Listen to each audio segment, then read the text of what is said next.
Hey everyone, welcome to the Linux Lighthouse, your openSUSE Linux guide, where we dive deep into openSUSE Linux. Today's video is all about systemd on openSUSE Linux. Whether you are just starting out or want to master system management, this video will cover everything from basic commands to advanced systemd customizations. So let's jump in. Systemd is the Linux system and session manager that initializes and manages system processes after the kernel has loaded, replacing the old systemv init system. Systemd is known for its parallelized startup and on-demand daemon activation, which make it faster and more efficient. Systemd features 1. Parallelized service startup, socket and dbus activation for on-demand services, cgroup-based process tracking, snapshot creation and system restoration, flexible dependency management. To manage systemd, the primary tool is system control. Let's go over some fundamental commands you will use regularly. To list all active units, you write system control and list units. This command shows all currently active units, their statuses and descriptions.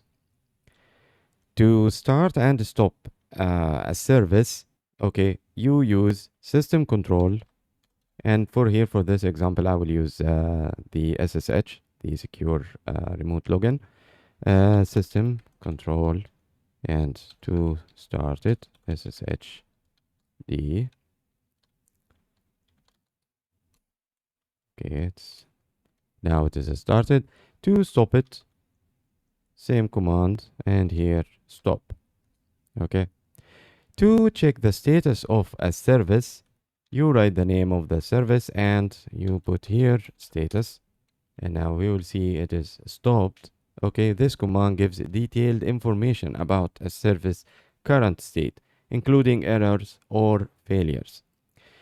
To restart and reload a service, you use the same command. Let's start it first. SSD, let's check it again. It is running. To restart it, here you write restart, and now the service is restarted. To reload a service configuration without interrupting its operation, same here, but instead of restart, reload. And as we show as an example for starting the service is system control start and the name of the service. To have services start automatically at boot or stop them from doing so, use the enable and disable commands. To enable a service to start at boot, you use sudo system control enable and the name of the service.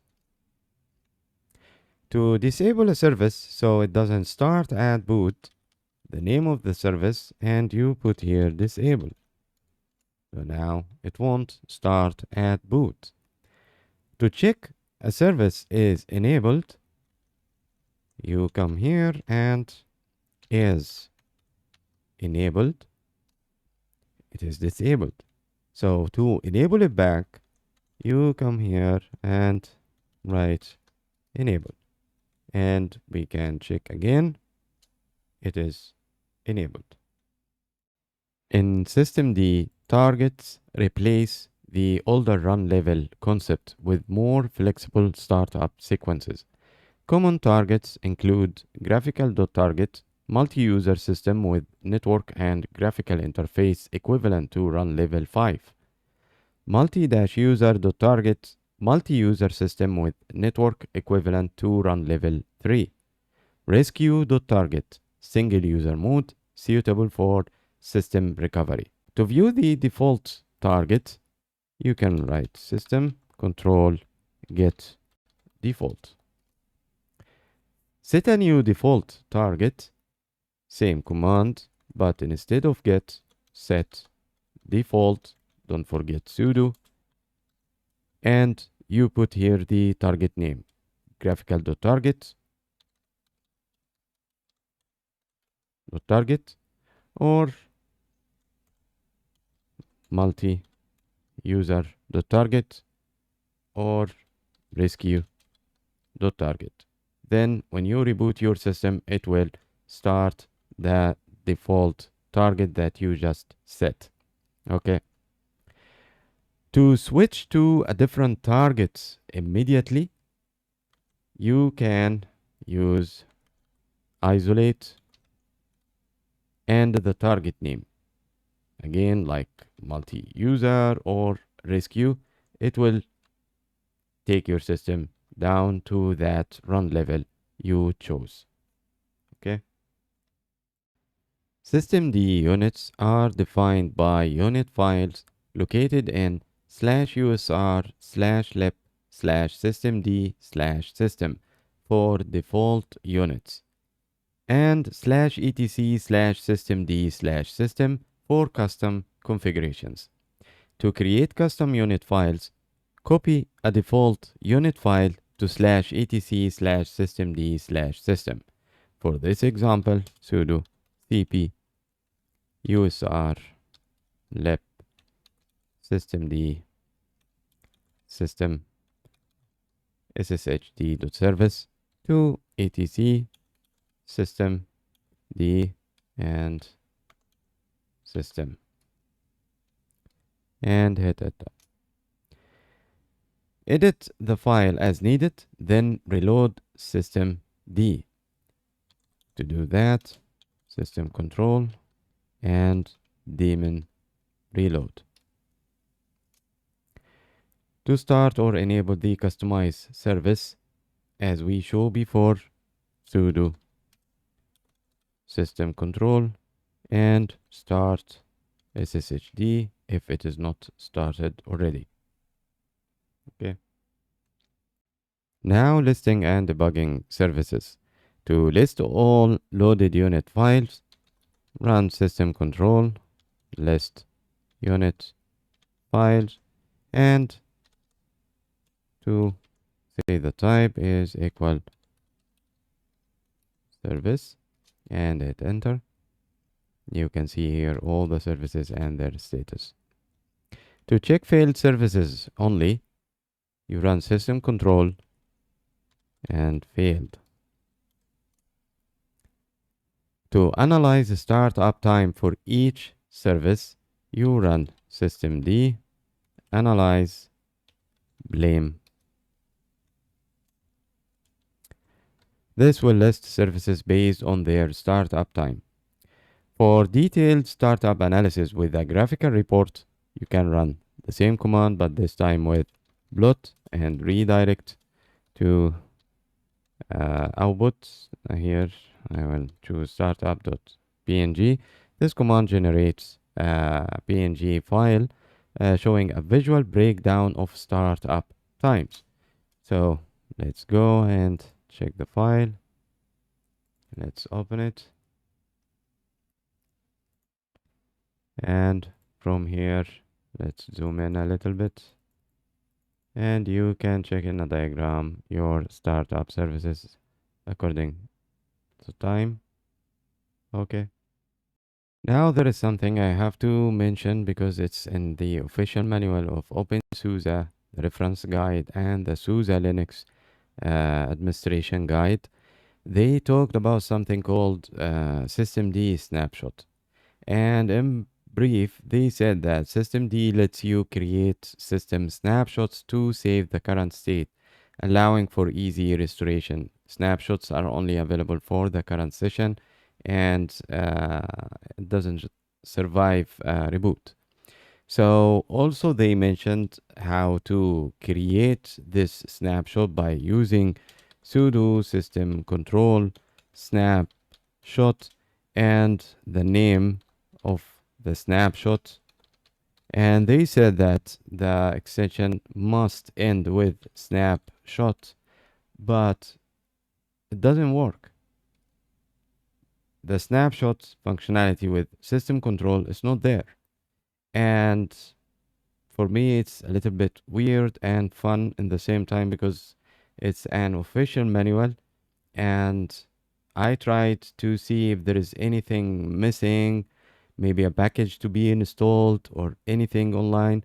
So please, if you guys found something related to this subject, please leave in a comment section. And because so far I couldn't find anything related to that, especially in the official manual and the official websites for openSUSE and SUSE Linux. And maybe it's removed from systemd in a favor for the snapper in general. So this functionality is not working for anyone who is reading the official manual. Even they mentioned that system control should have something called list snapshots. Also, this one is not there. And these snapshots, according to the official manual, that you can create, delete, list, and you can isolate also, like changing the existing run level of your the target, to change the target of your system running now by using these snapshot. So maybe it is removed and it is not removed from the official manual. Again, if you guys know anything about it, please leave it in the comment under the video. And thank you. Let's move forward. Systemd timers unit allow for job scheduling. Similar to cron, systemd timer units provide a mechanism for scheduling jobs on Linux. Although systemd timer units serve the same purpose as cron, they offer several advantages. Jobs scheduled using a timer unit can depend on other systemd services. Timer units are treated as regular systemd services, so can be managed with system control. Timers can be real-time and monotonic.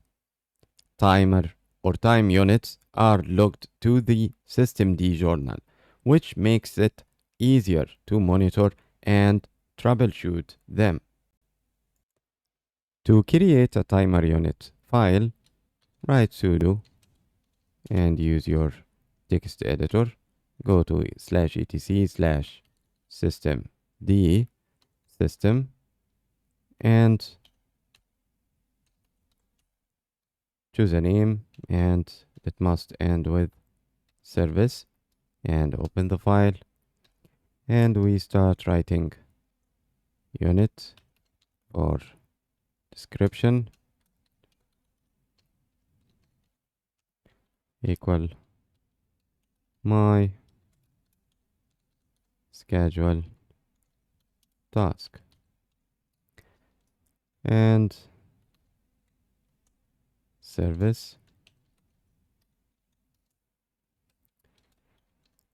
execution start equal /usr/local/bin.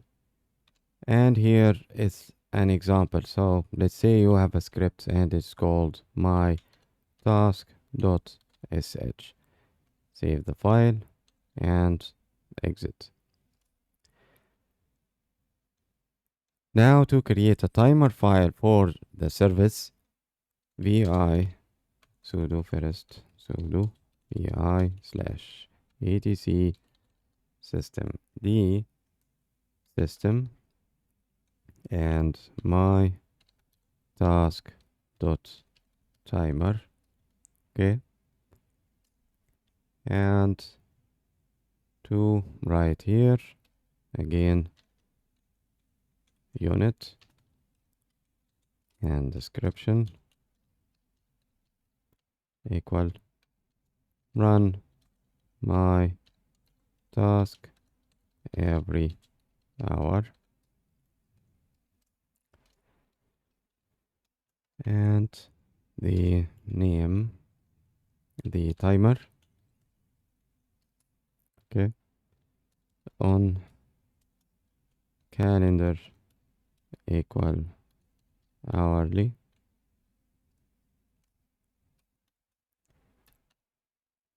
persistent equal true. For the install key here wanted by equal timers dot target. Save the file and exit. And for this example, let's just touch the file usr local bin my task dot sh. I forgot the sudo. Okay, so then to enable and start the timer, sudo system control enable. Okay, my task. If you notice that the auto completion did the job, and now it's enabled. Let's start it.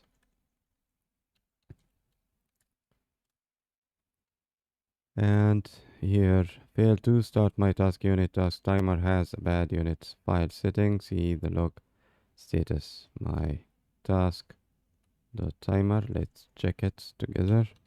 Status.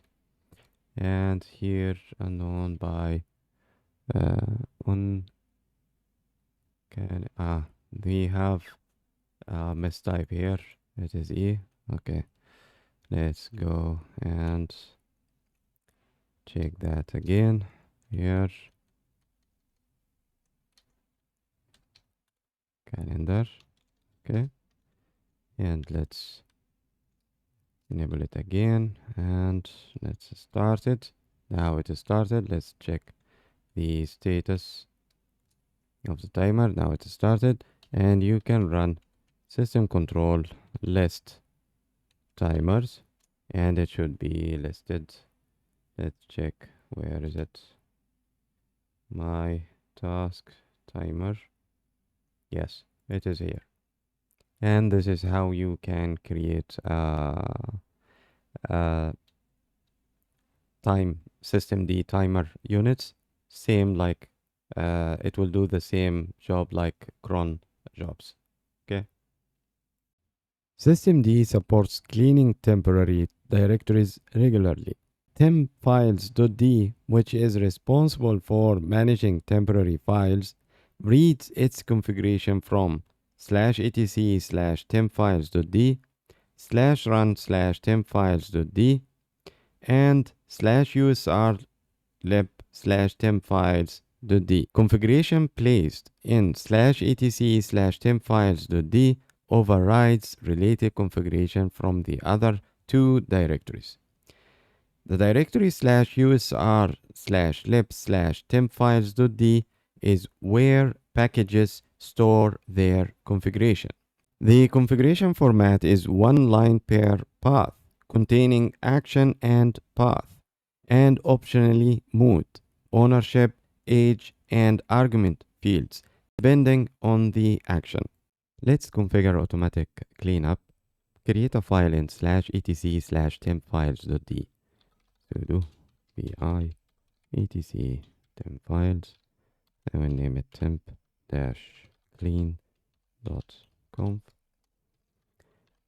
Right here the temp 1777 root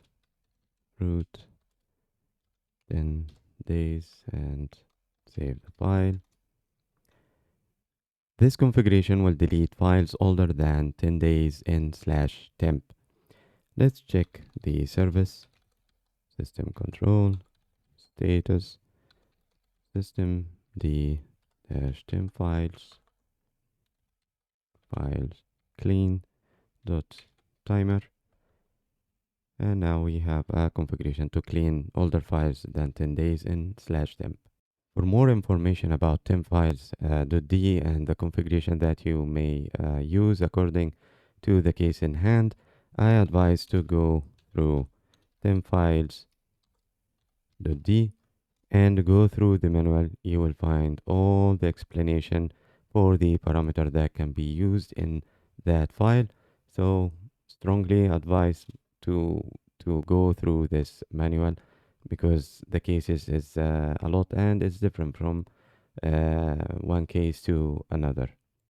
Systemd's journal control command allows us to access and query log messages. To view all logs for a specific service, you can run sudo journal control -u and the name of the service. Okay. To display the latest logs in real time, you just add -f at the end. And to show an example here, let's